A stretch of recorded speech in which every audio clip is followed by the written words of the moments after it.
You have redeemed my soul. C.S. Lewis, a former atheist, wrote in his book Mere Christianity, "My argument against God was that the universe seemed so cruel and unjust. But how had I got this idea of just and unjust? A man does not call a line crooked unless he has some idea of a straight line. What was I comparing this universe with when I called it unjust? If the whole show was bad and senseless from A to Z, so to speak, why did I, who was supposed to be part of the show, find myself in such violent reaction against it? A man feels wet when he falls into water because man is not a water animal.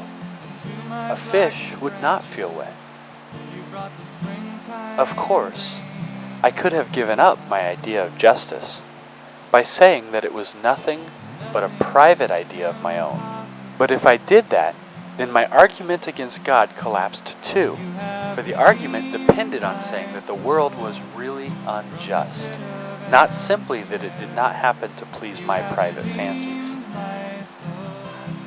Thus, in the very act of trying to prove that God did not exist, in other words, that the whole of reality was senseless, I found I was forced to assume that one part of reality, namely my idea of justice, was full of sense.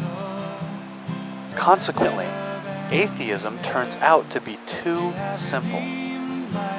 If the whole universe has no meaning, we should never have found out that it has no meaning. Just as, if there were no light in the universe, and therefore no creatures with eyes, we should never know it was dark.